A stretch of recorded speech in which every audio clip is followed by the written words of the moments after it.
자, 오늘 말씀을 같이 보겠습니다. 요한복음 10장 27절 한 절 말씀을 같이 읽겠습니다. 내 양은 내 음성을 들으며 나는 그들을 알며 그들은 나를 따르느니라. 아멘. 일상의 기적을 체험하자고 하는 주제로 말씀을 계속 나누고 있는데 아마 한 두 번의 말씀이 더 나누어지고는 이 시리즈가 끝날 것 같습니다. 우리가 일상에서 하나님의 기적을 정말 체험할 수 있을까? 물론입니다. 네. 그 눈이 뜨이지 않아서 이해가 안 됐던 거죠. 우리가 경험하는 하나님의 놀라운 일상의 기적이 하나가 우리의 귀가 열려서 주님이 우리에게 말씀하시는 것을 듣게 되는 것입니다. 주님의 음성을 듣는 일이 우리가 매일의 일상 속에서 수도 없이 경험하는 정말 놀라운 하나님의 기적입니다. 영이 살지 못한 이들은 상상할 수도 없는 일입니다. 예수 믿고 우리의 영혼이 살게 되고 내 영혼이 살았다는 증거는 내 안에 예수 그리스도가 거하시는 것이고 예수님이 내 안에 거하신 것은 내가 주님의 음성을 듣게 되었다는 뜻입니다. 어느 목사님이 저에게 예수님이 마음에 거하시는 것을 목사님은 어떻게 그렇게 아시냐고 그렇게 질문하실 때 제가 주님의 음성을 늘 듣기 때문에 그렇습니다. 그렇게 대답을 드렸는데 그 목사님은 정말 믿어지지 않으신다는 표정이었어요. 진짜 주님의 음성을 그렇게 늘 들으시냐고 그렇게 반문하시는 것을 보았습니다. 안타깝게도 주님의 음성을 듣는 것에 대해서 귀가 이렇게 막혀 있는 분이 참 많습니다. 오늘 그런 분들이 있다면 오늘 이 밤에 여러분의 귀가 열려서 주님이 정말 여러분 안에 계신 것을 주님의 음성을 듣는 것으로 확인이 되기를 축복합니다. 실제로 주님의 음성을 듣는 것을 아주 부정적으로 생각하고 또 금하는 목사님들과 교회도 있습니다. 주의 음성을 듣는다든지 이런 신비한 체험을 추구하지 말라고 말씀하는 목사님들도 계십니다. 왜냐하면 실제로 교회 안에서 주님의 음성을 듣는다는 사람이 가장 골치 아픈 사람입니다. 누구도 못 말리는 사람, 누구 말도 안 들으려고 하는 사람. 왜? 내가 주님의 음성을 들었기 때문에 그걸 누가 그 사람에게 이래라 저래라 할 수 있겠어요. 이런 어려운 문제들을 교회 안에서 일으키고 또 경험하다 보니까 주님의 음성을 듣는다든지 이런 말 하지 마라. 교회에서 목사님 말 잘 듣고 성경책 보면 되지 무슨 주님의 음성을 또 들을 필요가 있느냐 이렇게 가르치는 것도 충분히 일리가 있습니다. 그것은 주님의 음성을 듣는 게 잘못되어서 그런 게 아니고 주님의 음성을 듣는 것을 제대로 가르치지 못했기 때문에 그런 겁니다. 그래서 주님의 음성을 자기는 들었다고 생각하는데 대부분 미혹을 받은 것이죠. 중요한 것은 주님의 음성을 듣는 것이 정말 성경적인가 하는 겁니다. 주님의 음성을 들으려고 하지 말고 성경 보면 된다고 말하지만 성경 안에 주님의 음성을 들으라고 예수를 믿으면 주님의 음성을 듣게 돼 있다고 성경이 말하고 있으니 성경대로 믿는 것이 주님의 음성을 듣는 거죠. 예수님께서 분명히 오늘 말씀하시기를 내 양은 내 음성을 들으며 그리고 나는 그들을 알며 그들은 나를 따르느니라 그렇게 말씀하셨습니다.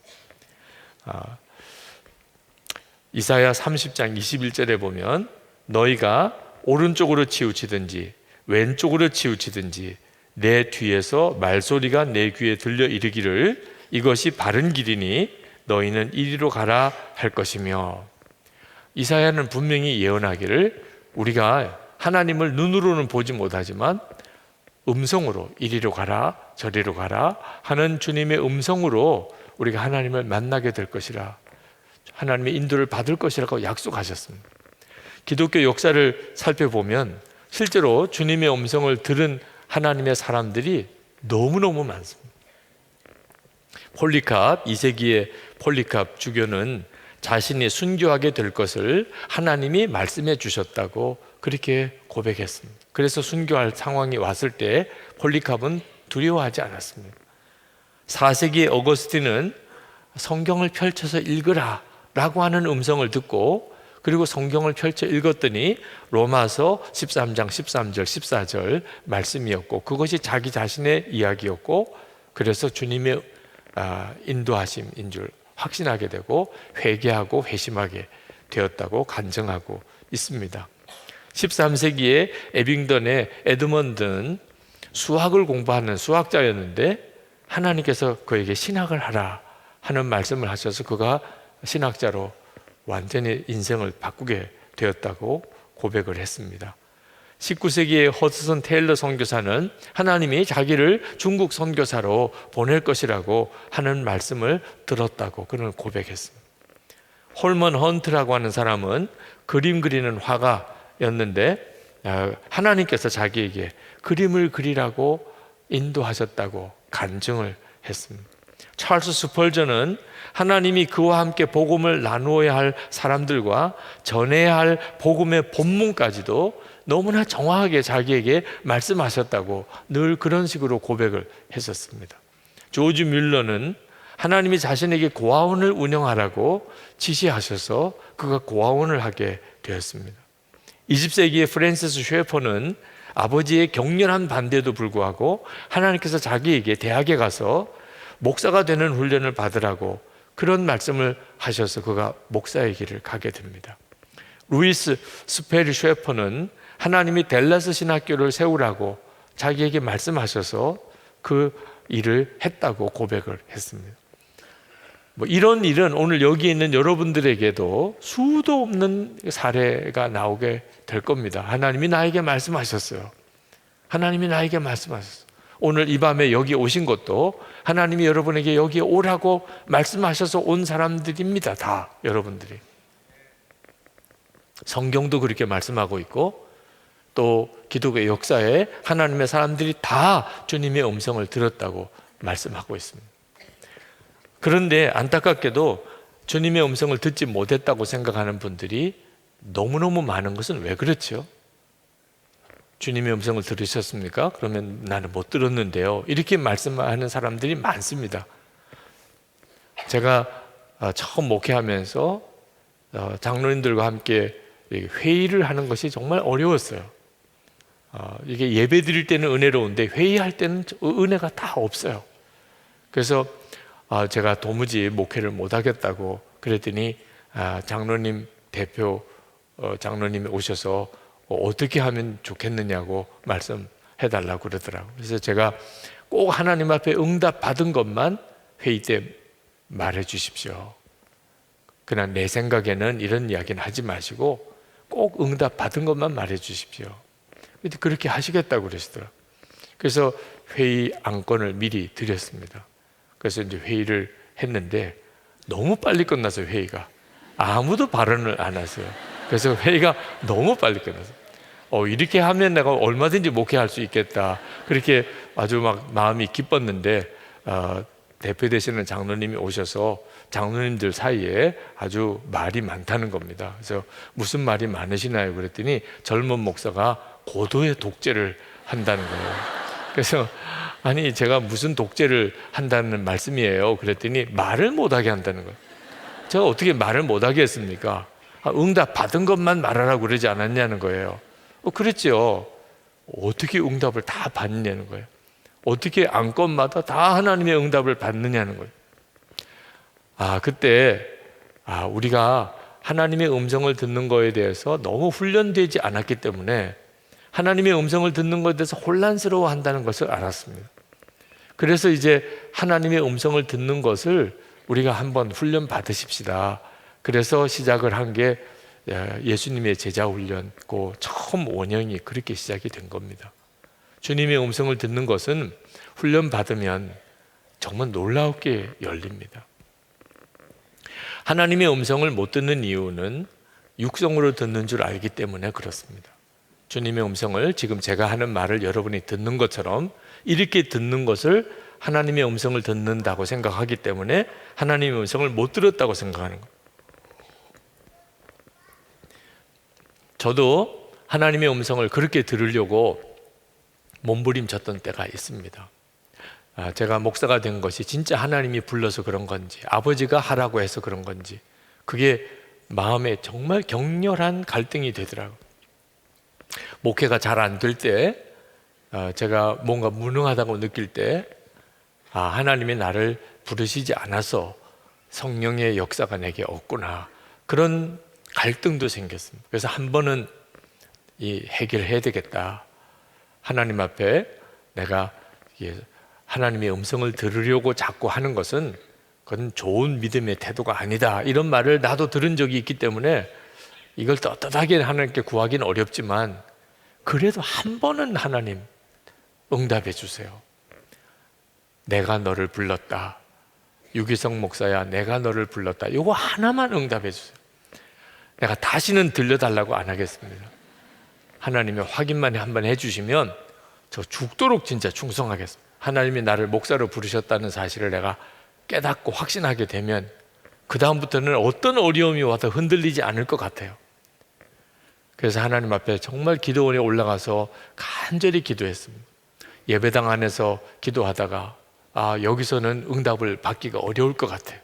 그때 저는 하나님의 음성을 하늘에서부터 굵직한 할아버지 같은 목소리로 유기성 목사야 뭐 이렇게 들려주시는 줄 알았어요.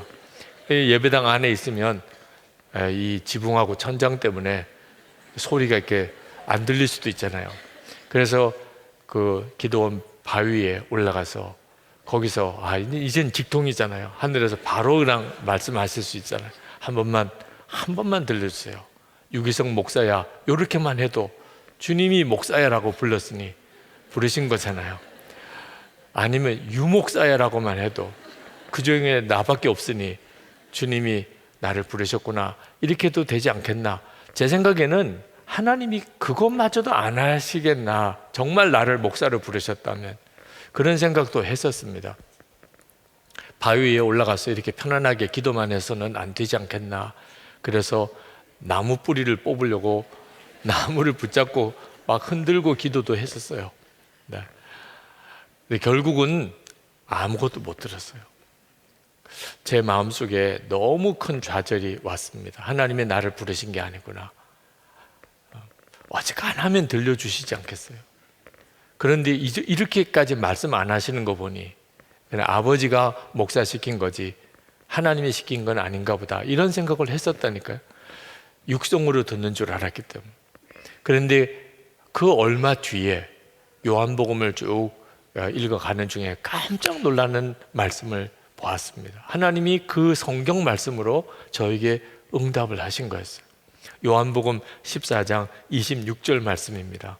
보혜사 곧 아버지께서 내 이름으로 보내실 성령, 그가 너에게 모든 것을 가르치시고 내가 너에게 말한 모든 것을 생각나게 하리라. 내 안에 오신 주님이시니까 생각나게 하시는 방법으로 말씀하신다는 것을 그때서야 깨달았어요. 그리고 귀가 확 열린 거예요.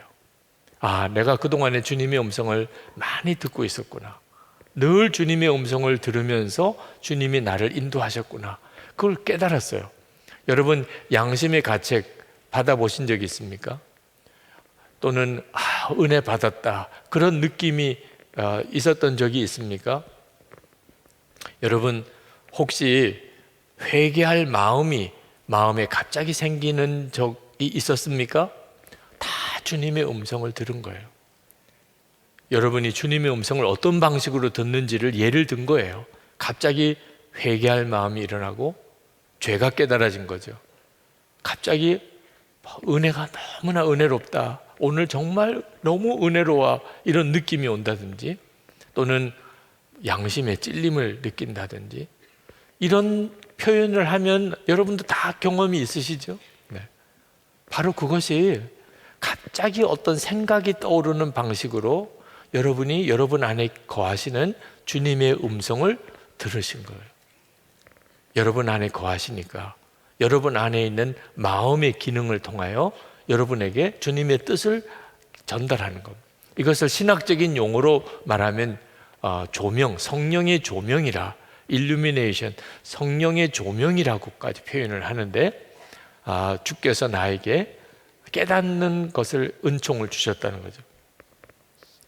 로마서 8장 5절에 보면 육신을 따르는 자는 육신의 일을, 영을 따르는 자는 영의 일을 생각하나니 육신의 생각은 사망이요 영의 생각은 생명과 평안이니라. 그러니까 우리 안에 영의 생각 있습니다. 예수를 믿은 사람에게는. 그러니까 불신자에게는 영의 생각이 없어요. 성령께서 말씀하시는 인도함이 없어요. 다시 말하면 내가 오늘 성령 집회 가야지, 금요일 밤에 교회에서 이런 특별한 집회를 하는데 가야지, 이런 마음의 역사는 내가 구원받고 내 안에 주님이 거하시지 않는 사람에게는 그런 생각이 일어나지 않습니다. 성경을 보고 싶거나 기도를 해야 되겠거나 내가 교회 가서 하나님께 예배를 드리고 이런 마음이 전혀 일어나지 않습니다. 근데 여러분 안에 이제 영의 생각이 있는 것을 여러분이 느끼게 된다면 주님이 여러분 안에 거하신 거죠. 우리가 주님의 음성을 명확하게 들으려면 기도하는 자리에서 경험하게 됩니다. 기도할 때 내 안에서 말씀하시는 주님의 생각을 너무나 뚜렷하게 경험합니다. 오늘도 여러분이 이렇게 기도에 오셨는데 오늘 여러분 다 경험하실 수 있습니다. 왜 기도할 때 주님의 음성을 명확하게 들을 수 있느냐 하면 주님만 주목하기 때문에. 기도하는 시간에 물론 생각에 막 복잡하게 그런 어려움을 겪으신 분들도 있으실 거예요. 기도는 하지만 이 생각 저 생각에 막 떠오르는, 그때 여러분이 단호하게 사탄아 내게 회방하지 마, 나를 방해하지 마, 주여 제 기도를 열어주소서. 여러분이 담대하게 구하면, 그러면 생각이 시달림이 사라지고, 그리고 기도하는 중에 평소와는 다른 생각들이 계속 떠오릅니다. 하나님 앞에 어떤 기도 제목을 아뢰면서도 동시에 또 하나님이 여러분에게 알게 하시는 생각들이 여러분에게 떠올라요. 이건 정말 놀라운 일입니다. 예레미야나 에스겔 같은 선지자들이 하나님의 말씀을 들었던 자리가 기도 자리였어요. 사도 바울이 소아시아에서 전도하다가 유럽으로 복음을 들고 건너가게 된 것도 그가 기도하다가 마게도냐 사람이 바다 건너편에서 우리를 도우라고 손짓하는 환상을 보게 된 거죠. 베드로가 고넬료의 집에, 이방인 고넬료의 집에 가게 된 것도 하나님께서 기도하는 중에 베드로에게 그 고넬료가 사람을 보내서 찾으러 올 것이라는 것을 환상 중에 보여주셨죠. 우리도 똑같이 기도 중에 하나님께서 우리에게 역사하시고 인도하심을 경험하게 됩니다. 얼마 전에 어느 목사님을 아침 식사를 약속하고 만나야 되는데 기도했어요. 하나님, 그 목사님을 만나서 오늘 어떤 시간을 제가 갖기를 원합니까? 그때 하나님 제 마음에 너무나 분명하게 그를 도우라, 그의 어려운 문제를 들으라, 그런 마음을 주세요. 저는 그때까지만 해도 그 목사님에게 무슨 어려움이 있을 거라고는 전혀 생각을 못했습니다. 근데 깨달았어요. 이 목사님에게 굉장히 어려운 문제가 있는 모양. 그래서 아침 식사를 같이 하나님이 하게 하셨구나. 그래서 만나러 갈 때부터 내가 오늘 그 목사님의 어떤 어려운 문제를 듣고 함께 기도해야 될 날이구나, 그렇게 생각을 하고 식사하면서부터 이제 그 목사님의 겪고 있는 여러 가지 어려움들이 없는지 그렇게 질문을 드리는데 진짜 정말 무거운 짐을 지고 계신 것을 알았어요. 만약에 제가 그걸 미리 주님께 의논하지 않았다면 아마 다른 주제로 이야기를 나누다가 그 목사님의 그 문제를 서로 나누지 못했을 겁니다. 그리고 뜻밖의 이제 함께 동성하는 분들이 있으시면서 그 목사님이 지고 있는 무거운 짐을 하나님께 풀어주시는 놀라운 계기가 또 이루어졌어요. 여러분, 기도 중에 주님은 정말 여러분들을 놀랍게 이끌어 가세요. 그러니까 기도 시간을 절대로 소홀히 생각하시면 안 됩니다. 항상 매일 기도 시간을 꾸준히 가지고 그리고 지속해야 돼요. 1시간 기도 운동을 우리가 하고 있는데 여러분 정말 주님과 동행하는 삶을 살고 여러분 안에 거하시는 주님을 실제로 만나고 그리고 그분의 인도함을 받으려면 기도하는 자리에서 주님께서 주시는 말씀에 주목해야 합니다. 우리 교회에 오셔서 설교하셨을 때 그 온누리교회 이재훈 목사님이 초등학교 3학년 때 그때 목사님 설교를 듣고 은혜 받은 이야기를 하셨어요. 그때 목사님이 설교 중에 중언부언 기도하지 마라. 우리가 구하기 전에 하나님은 모든 걸 다 아시느니라. 그 말씀에 초등학교 3학년인데 은혜가 되더라고요. 말씀이 명확하게 이해가 되더래요. 아, 하나님이 다 아시는구나. 그래서 그 다음부터 기도를 안 하게 됐대요. 네, 다 아시니까. 그리고 뭐 기도할 제목이 있으면 아시지요 이러면 다 아시지요. 그래서 하나님 다 아시는데 기도할 게 뭐 있겠어요. 너무 마음이 자유함이 되더라고요. 초등학교 3학년부터 대학교 들어갈 때까지 전혀 기도를 안 했대요. 너무나 편안하게 기도를 안 하고 살았더니 대학교 들어가서도 어려운 문제가 생기면 아시지요 그러면 끝났어요. 네, 뭐 더 기도할 것도 없어요. 근데 어느 날 그날도 하나님 아시지요 이렇게 기도를 했는데 갑자기 하나님이 마음에 응답을 하셨어요. 다 안다. 내가 다 안다. 그런데 너는 아냐? 거기에 충격을 받았어요. 나는 다 알아. 뭐가 필요한지 어떤 형편인지. 근데 너는 아냐? 너는 너의 문제가 뭔지? 생각해 보니까 너무 자기는 아무것도 모르겠더래. 그동안의 기도는 하나님께 내 문제를 알려드리는 거로만 이해를 한 겁니다. 기도 중에 우리가 하나님 이 일을 이루어 주세요 라고 이렇게 기도하는 기도가 분명히 우리 기도죠. 그렇지만 정말 놀라운 하나님의 계획은 기도하는 시간에 하나님이 우리에게 말씀하시는 거예요. 우리의 문제가 뭔지, 지금 내가 어떻게 해야 되는지 하나님이 기도 중에 우리에게 말씀하시는 거예요. 그러니까 기도 생활이 없이 하나님의 음성을 듣겠다고 하는 것은 너무너무 답답한 일인 것입니다. 여러분 주님과 동행일기를 쓰시면 아마 다 경험하시게 될 거예요. 여러분 안에 주님이 말씀하신다는 거. 여러분 그냥 생각으로 이렇게 떠오르는 생각과 그것을 실제로 글로 이렇게 써보는 것은 또 다른 차원입니다. 여러분이 기도 중에 주님이 여러분에게 여러 가지 생각을 주세요. 근데 그것을 실제로 쓰지를 않으면 그러면 그냥 다 없어져 버립니다. 기도할 때 이 생각도 들고 주님이 이렇게 깨닫게도 하시고 이렇게 지시도 하시고 기도 중에는 그것을 알았어요. 근데 아멘 하고 일어나는 순간에 싹 다 없어집니다. 그리고 누구랑 만나서 이야기하고 밥 먹고 뭐 이러다가 보면 기도할 때 하나님이 내게 주셨던 생각이 다 사라져요. 그래서 기도할 때 꼭 메모하는 일이 필요합니다.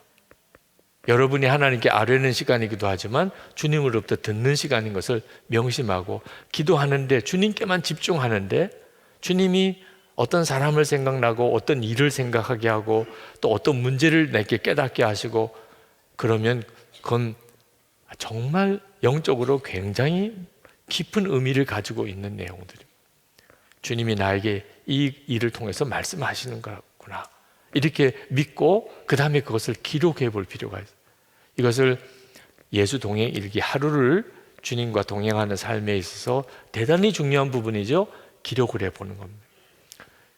여러분이 주님이 여러분에게 정말 말씀하시고 구체적으로 인도하시는 것을 예수 동행 일기를 쓰면서 너무나 놀랍게 경험합니다. 어느 목사님이 쓰신 예수 동행 일기 내용입니다. 저는 남을 쉽게 비판하고 판단하는 사람이었습니다. 감정의 기복이 심하여 쉽게 화를 내고 욱하는 사람이었습니다. 그런데 예수 동행 일기를 쓰면서부터 제 안에 변화가 생겼는데 남을 판단하거나 감정이 격동하는 일이 생길 때마다 제 마음에 큰 소리가 들립니다. 제 가슴이 조이듯이 그만하라 하는 소리가 들립니다. 그 목사님의 그 일기 속에 하나님에서 이 목사님 귀를 이렇게 여시는 것을 너무나 놀라웠게 읽을 수가 있었어요. 어느 장로님이 쓰신 일기입니다. 제가 어느 목사님, 어느 장로님인지는 말씀을 드리지 않겠어요. 제가 그 목사님, 장로님에게 허락을 받은 것도 아니라 정말 조심스럽기도 합니다. 저녁 식당에서 식사하는데 종업원이 손님은 생각 안 하고 자기 일만 하다 보니 서비스가 형편없었습니다. 그런데 그것에 내가 화를 낸 것이 더 문제가 많다는 것을 주님이 알게 하셨습니다. 늘 주님의 마음을 품게 하소서. 주님께서 일기를 이렇게 쓰려고 하루를 이렇게 가만히 돌아보면 알게 하세요. 내게 하시고 싶은 말씀이 있다는 것을. 그래서 주님의 음성을 듣게 돼요. 여러분이 토요일이나 30일 이렇게 리딩 데이를 예수 동행일기 지난 한 주간을 썼던 거, 한 달을 썼던 것을 쭉 다시 읽어보는 시간을 갖도록 하는데, 그때 이렇게 밑줄 쳐지는 부분이 주님이 여러분에게 말씀하셨다고 느껴지는 부분들이에요. 그래서 이렇게 밑줄 쳐서 이렇게 보면 나중에 1년 동안에 주님이 여러분에게 어떻게 인도하셨는지를 여러분이 보게 됩니다. 근데 기록하지 않으면, 그렇게 주님이 여러분에게 분명히 말씀하시고 인도하셨는데도 주님은 나에게 뭐 관심이 있으신지, 나와 진짜 동행하시는지 모르겠다는 거예요. 그렇게 주님이 인도하시는데도. 주님의 생각이 아주 신락같이 가늘어도 사실은 여러분을 굳게 붙들어주는 동아줄보다도 더 든든한 줄입니다. 그걸 놓치지 말아야 돼요. 여러분 안에 거하시는 주님, 그 주님이 여러분에게 하시는 말씀, 이것이 여러분의 인생을 지킵니다. 여러분이 그 주님의 음성을 듣는 훈련이 돼야 돼요. 그래서 계속 기록을 해보시라고 권하는 겁니다. 그 경험이 1년이 가고 그 삶이 3년이 가고 그 삶이 5년이 가보세요. 여러분이 이제는 주님과 함께 세상을 살아가는 것이 너무나 분명하게 믿어져요. 환경과 여건이 어떤지 그 상관없어요. 주님이 함께 계신 것이면 너무나 세상 살아가는 데 있어서 두려운 일이, 염려가 없습니다. 그런데 이렇게 떠오르는 생각이 다 주님의 생각은 아닙니다. 마귀가 주는 생각도 엄청나게 많습니다. 그래서 처음에 주님의 음성을 듣는 훈련이 안 된 사람은 마귀가 주는 생각에만 시달립니다. 그래서 죽고 싶은 생각, 죽이고 싶은 생각, 떠나고 싶은 생각, 우울한 생각, 너무나 강렬한 분노, 복수심, 마음의 상처가 해결이 안 되고 어릴 때 받은 상처를 아직도 품고 있고, 그렇죠? 그리고는 세상에 너무나 관심이 많고, 온통 그냥 이 세상에 무슨 스포츠에 또는 쇼핑에 또는 음식에 또는 돈 버는 일에 완전히 우리 마음과 생각을 다 뺏겨버리고 삽니다. 마귀가 우리를 사로잡는 방법도 우리 속에 생각을 넣어주는 거예요. 가룟 유다가 예수를 팔려는 생각을 사탄이 넣어주는 것을 몰랐죠. 그래서 예수를 팔아버리게 됩니다. 아나니아와 삽비라가 마음에 사탄이 가득했다고 그래서 땅을 판 거 헌금하면서 일부를 감춥니다. 탐심 때문에. 그 마귀가 주는 생각이었는데 분별을 못하니까 죽어갔죠. 헌금하고 그 자리에서 죽어갔습니다. 다윗도 그랬어요. 다윗도 우리가 읽었던 역대상 21장에 보면 사탄이 다윗을 충동합니다. 다윗이 온 사방의 적을 다 이제 정복하고 정말 느긋해졌어요. 그때 갑자기 무슨 생각이 떠올랐냐면, 우리 군사가 몇 명이나 될까? 아니, 왕이 당연히 자기 군사가 몇 명인지 세야죠. 그건 기본이죠. 다윗은 그게 큰 죄일 거라고 생각을 안 한 거예요. 그런데 다윗의 마음속에 교만이 생긴 거예요. 하나님이 다 하신 일인데 군사가 많아서 내가 이 온 땅을 정복한 거 아닌가, 이런 착각이 순간 든 거예요. 그런데 이것이 사탄이 그렇게 한 거예요. 사탄이. 성경에 분명히 그렇게 기록했습니다. 사탄이 일어나 이스라엘을 대적하고 다윗을 충동하여 이스라엘을 계수하게 하니라. 그걸 다윗이 몰랐어요. 근데 요압 장군은 벌써 느꼈어요. 아, 이거 큰일인데? 우리 왕이 전에 이러지 않았는데 왜 갑자기 군사수를 세보고 그걸 가지고 의지하고 과시하려고 하지? 그래서 요압이 반대를 합니다. 근데 다윗이 막 억지로 시켜요. 이 부분을 쉬운 성경에는 이렇게 번역했습니다. 역대상 21장 1절에 사탄이 다윗의 마음속에 이스라엘 백성의 수를 세어보고 싶은 욕심을 주었습니다. 다윗과 같은 사람도 사탄이 마음속에 계속해서 생각을, 하나님을 대적하고 망할 생각을 넣어주는 거예요. 그러니 여러분, 정신 똑바로 차려야 합니다. 아무 생각이나 다 품으면 안 됩니다. 여러분이 주님의 음성을 왜 꼭 들어야 되느냐 하면 분별을 해야 되니까. 여러분의 마음속에 떠오르는 생각 중에 주님으로부터 오는 생각도 있고 마귀로부터 오는 생각도 있어요. 그러니까 여러분이 어떤 생각이 근원이, 뿌리가 어딘지를 항상 따져야 돼요.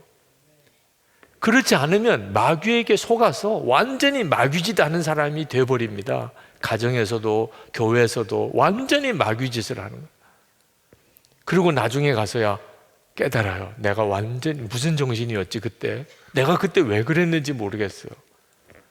여러분이 이렇게 인생을 몇 번 한 번 넘어지다 보면 그냥 그렇게 인생이 확 가버리고 말아요.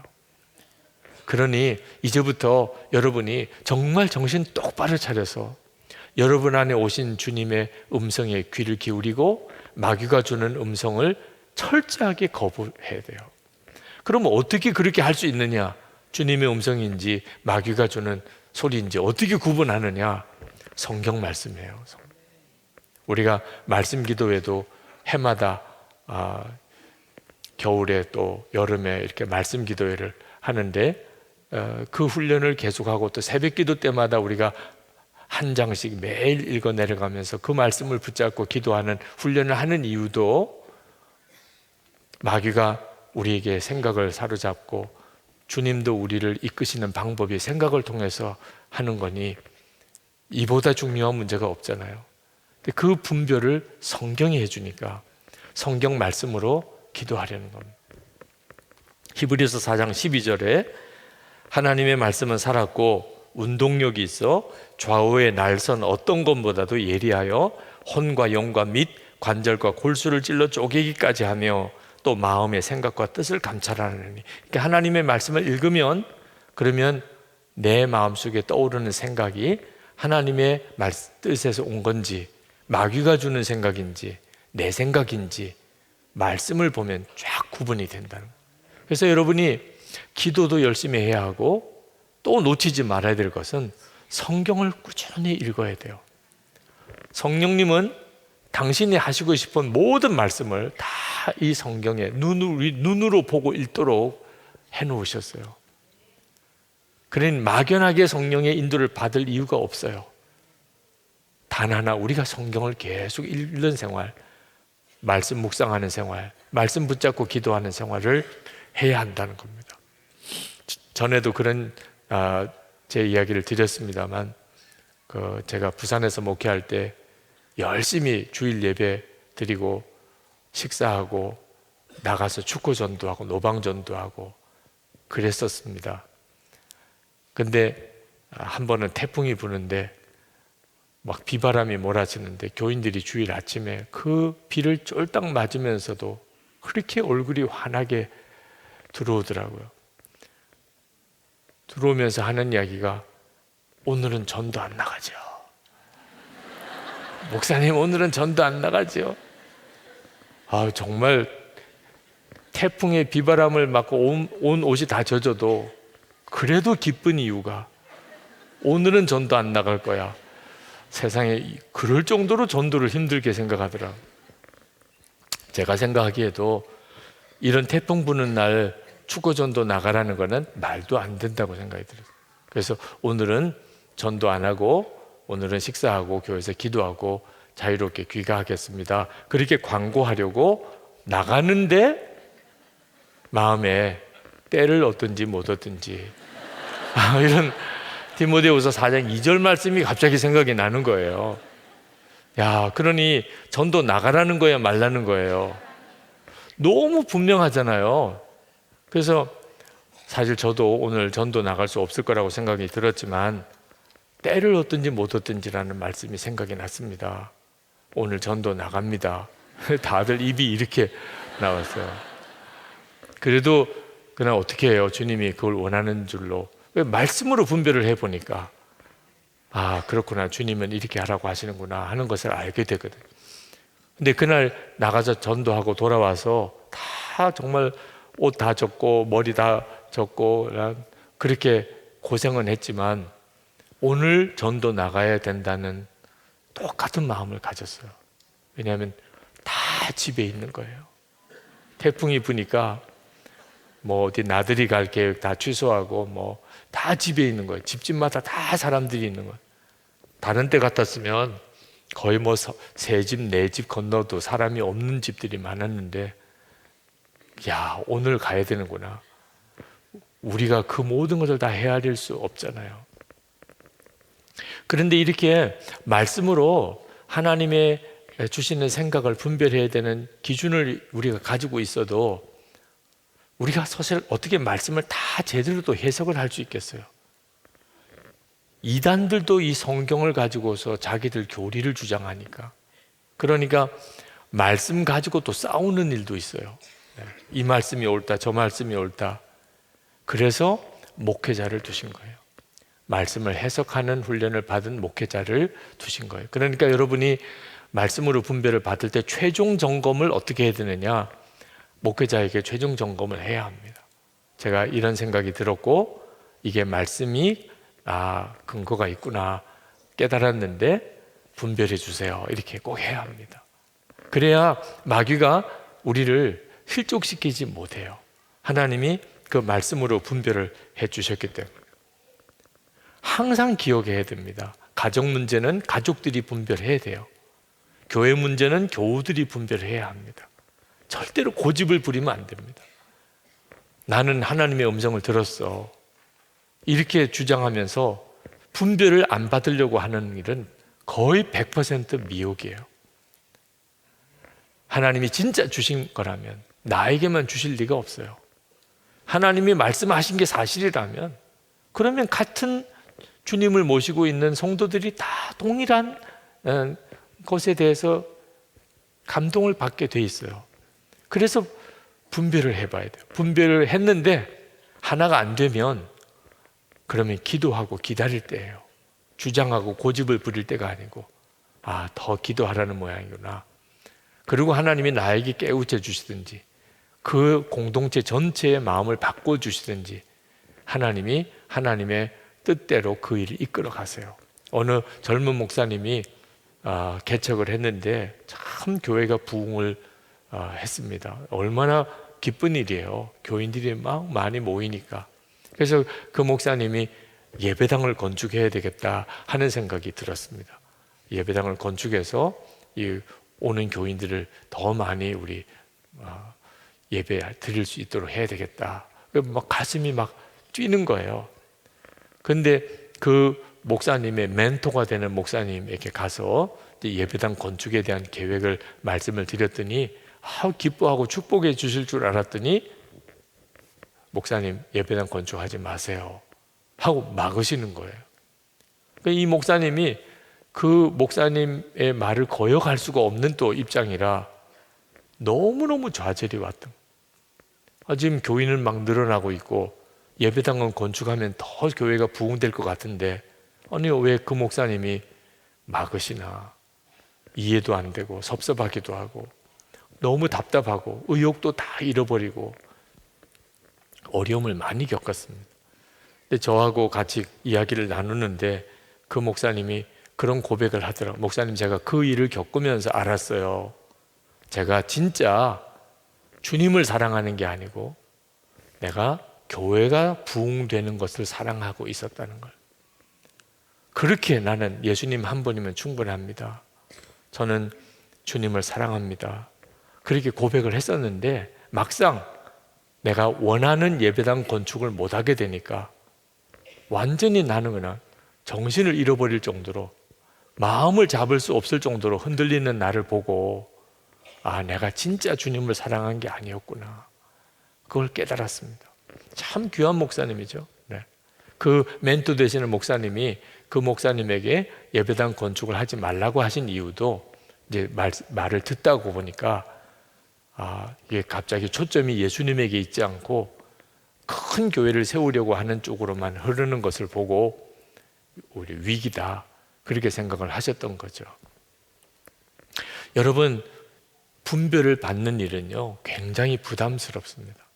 막 하고 싶은 게 많은데 분별 받다고 보면 하지 말랄까 봐 그래서 저질러 놓는 거예요.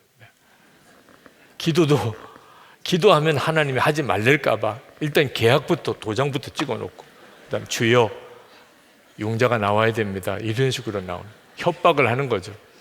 네. 아주 못됐어요 우리가. 네. 정말 주님 앞에 주님 허락하시면 하는 거고, 허락하지 않으시면 저는 안 합니다. 주님께 전적으로 맡기고 그러면 들려요. 주님이 하라 말라가 들립니다. 가정 문제든 뭐 교회 문제든 여러분의 뭐 일터에서의, 직장에서의 무슨 문제든지 여러분이 뭘 하겠다고 하는 생각을 먼저 가지고 그대로 응답해 달라는 식으로 주님께 기도하니까 안 들리는 거예요, 주님의 음성이. 어떤 분이 뭐 여관을 하는데, 여관도 뭐 다 나쁜 게 아니죠. 여행자가 있으니까 여관도 있는 거니까.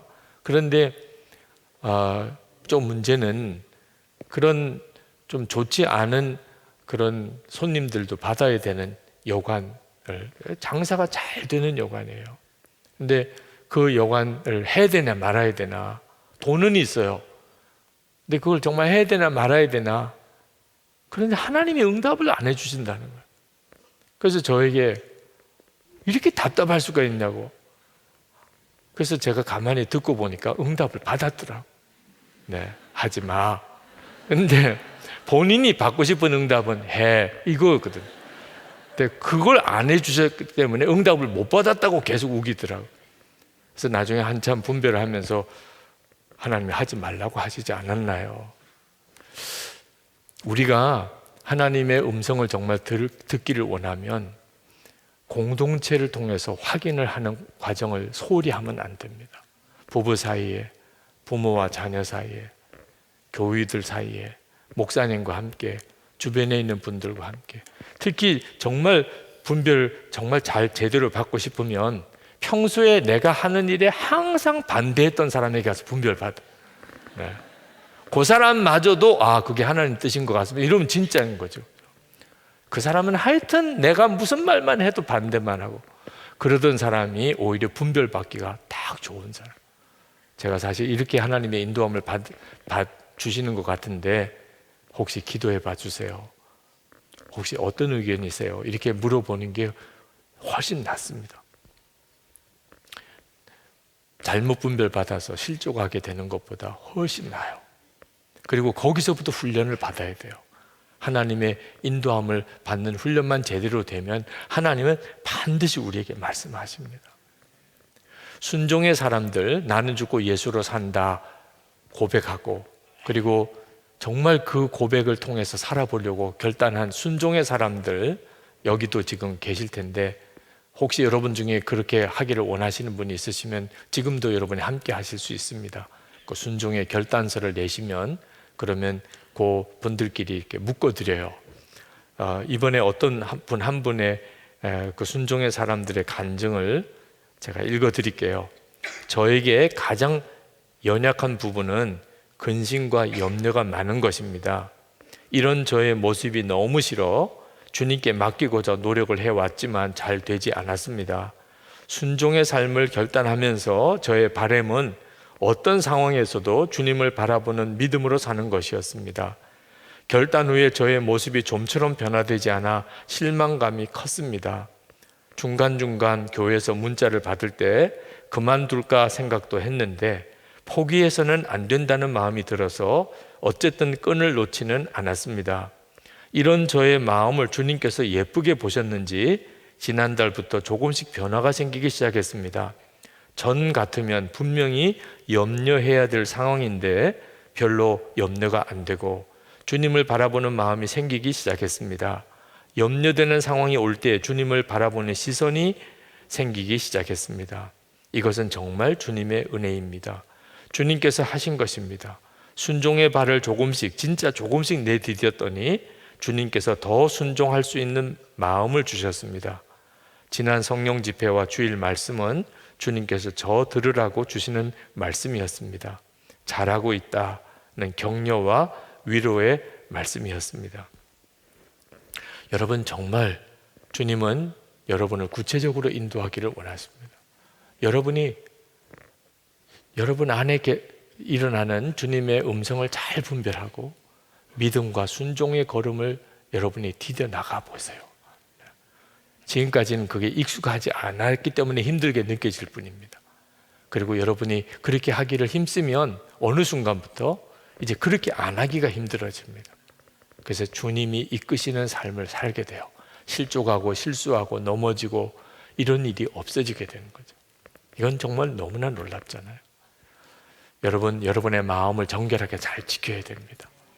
세상 죄악이 여러분의 마음을 사로잡지 않도록 지키셔야 돼요. 주님이 여러분 안에서 생각으로 말씀하시니까 여러분이 세상 생각으로 여러분의 마음을 채워놓으면 주님은 아무 말씀을 못 하시게 돼요.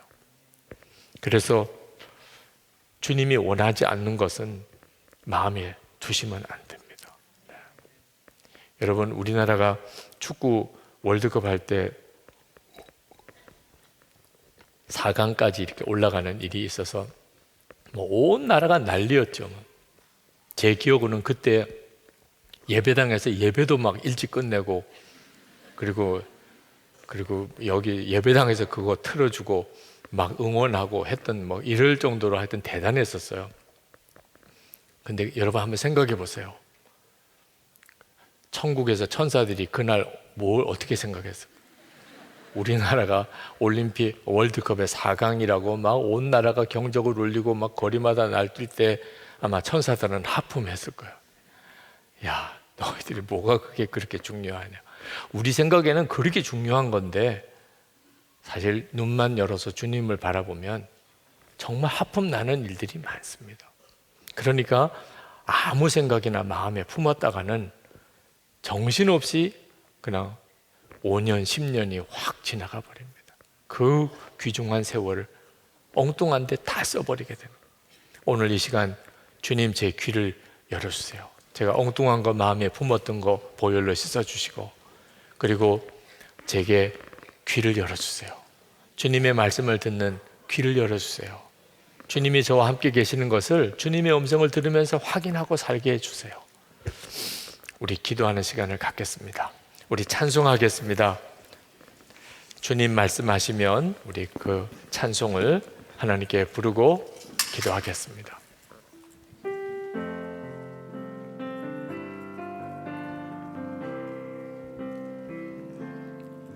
주님 말씀하시면 내가 나아가리다.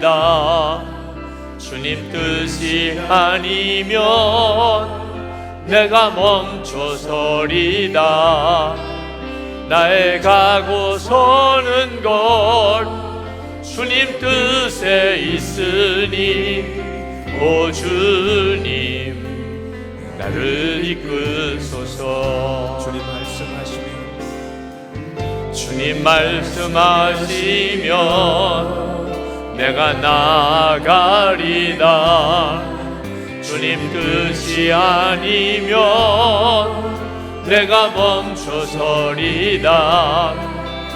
나의 가고 서는 것 주님 뜻에 있으니 오 주님 나를 이끄소서.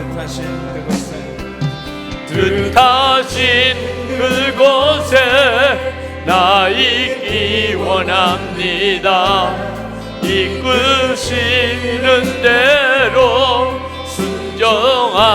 살리니 연약한 내 영혼 봉하여 일하소서. 주님 나라와 그 뜻을 위하여 뜻하신 그곳에 나 있기 원합니다. 이끄시는 대로 순종하며 살리니 연약한 내 영혼 봉하여 일하소서. 주님 나라와 그 뜻을 위하여 오 주님 나를 이끄소서. 이 시간에 우리의 귀가 열리려면 알고도 불순종했던 죄를 먼저 회개해야 합니다. 주님의 음성을 듣기를 그렇게 원하지만 이미 듣고도 불순종한 게 있으면 그러면 주님의 말씀이 더 이상 들려지지 않습니다. 여러분 답답하십니까? 주님이 내게 뭐라고 말씀하시는지 아직 나 잘 모르겠어. 그렇습니까? 그러면 주님 제게 말씀하시고 내가 알고도 불순종한 것 있습니까? 깨닫게 해주소서. 제가 정말 마음에 정결해지기를 원합니다. 불순종의 죄를 회개하는 시간을 갖겠습니다. 우리 주여 부르짖고 기도합시다. 주여! 할렐루야. 크고 놀라우신 하나님 은혜를, 하나님의 역사하심을 하나님 사모하며 하나님 간절한 기도한 하나님 이미 말씀하신 온전히 순종하지 못했던 일 주님 앞에 회개하며 아버지 하나님 기도의 자리로 말씀을 읽게 하시고 하나님 오직 주님만 추구하고 주님만 바라보라고 하시느니 하나님 땅에 하나님 다시 한번 깨우쳐 주시고 주님이 알게 하시니 아버지 하나님만 믿고 오직 주님만 바라며 나아가며 아버지 하나님 주여 다시 한번 하나님 힘을 주셔서 하나님의 말씀대로 살 힘을 주셔서 주님이 말씀하신 것에 정직하게 반응하게 하시고 주님이 원하시는 것에 정직하게 반응하고 나가게 하나님이 기뻐하시는 일에 정직하게 반응하게 하여 주셔서 오늘도 하나님 주님 앞에 나와 하나님 사모하며 하나님 기도하는 사랑하는 성들 하나님 그 심령 가운데 주의 역사하시고 하나님의 충만함으로 더욱 함께 하시고 주의 일을 보여주시고 하나님의 계획을 알게 하시고 하나님 뜻 알게 하시고 주의 역사를 알게 하시고 하나님의 일을 보게 하시고 하나님의 살아계심을 분명하게 증거하게 하여 주시기를 원합니다. 그신 놀라우신 하나님의 은혜와 하나님의 역사하심을 분명하게 체험하게 되기를 원합니다. 나의 주 나의 하나님 은혜로우신 하나님 우리의 하나님 그가 우리를 온전히 하나님 건지시고 하나님의 역사하시고 하나님 온전히 하소서. 주님의 충만하심을 주님 들어주시기를 원합니다. 하나님 주님 부으소서. 주님 부으소서. 주님 부으소서. 주님 부으소서. 이 시간에 우리 하나님께 기도할 것은 주님의 음성을 들으며 평생 주님과 동행하기를 원합니다. 주의 음성을 들으며 주님이 함께 계심을 분명하게 확인하고 살기를 원합니다. 그렇게 하여 주옵소서. 주님 이 시간에 주님과 온전히 동행하는 그 삶을 시작하게 하소서. 지금도 우리와 함께 계심을 알게 하소서. 우리 주여 부르짖고 기도하겠습니다. 주여! 할렐루야. 은혜와 사랑이 많으신 아버지 도우시고 하나님 역사하시는 주의 은혜를 찬양합니다. 지금도 우리와 함께 계시는 주님 하나님 주님과 동행하며 이제 평생 주님과 동행하며 하나님 주의 영성을 들으며 하나님 주의 인도를 받으며 하나님 주님과 함께 그렇게 매일매일 매 순간을 살기를 원합니다. 주님 앞에 설 때까지 하나님 주의 말씀으로 인도하소서. 주님 앞에 설 때까지 하나님 주님과 하나님 그렇게 동행하게 하여 주셔서 하나님 고집 부리지 아니하고 욕심 부리지 아니하고 내 주장하지 아니하고 하나님의 역사하시고 주님이 인도하시니 온전히 맡겨드리고 온전히 하나님 온전히 하나님 원하시는 대로 온전히 드리고 하나님이 기뻐하는 대로 살기를 원합니다. 나의 주 나의 하나님 글과 은혜를 도하신 하나님 역사하신 하나님 주관하신 하나님 충만하신 하나님 도우신 하나님 주의 일을 이루시기를 원함. 하나님의 역사를 이루시기를 원함. 주님의 일을 이루시기를 원함. 주님의 계획이 이루어지기를 원함. 하나님 나라가 이 땅에 임하기를 원함. 하나님 역사가 이 땅에 임하기를 원함. 주님의 계획하심이 이 땅에 임하기를 원함. 나의 주여 나의 하나님, 은혜로우신 하나님, 역사하신 주님, 충만하신 주님 도와주소서. 크신 하나님으로 도와소서. 하나님 주님과 동행하는 놀라운 삶 하나님 그렇게 살아가게 하소서. 주의 역사하소서. 원합니다.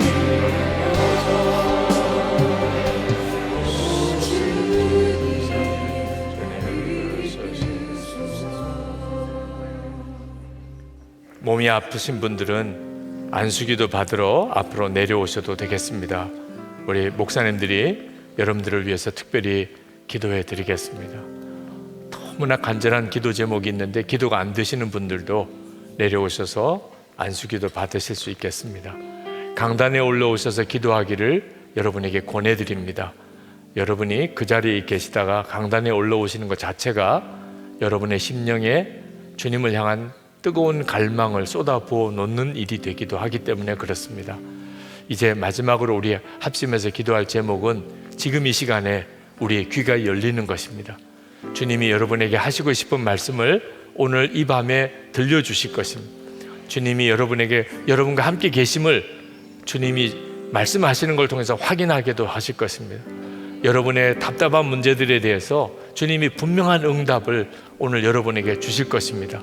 마음이 열려있고 들을 귀가 준비되어 있었기 때문에 주님은 여러분에게 놀랍게 그 일을 하실 것입니다.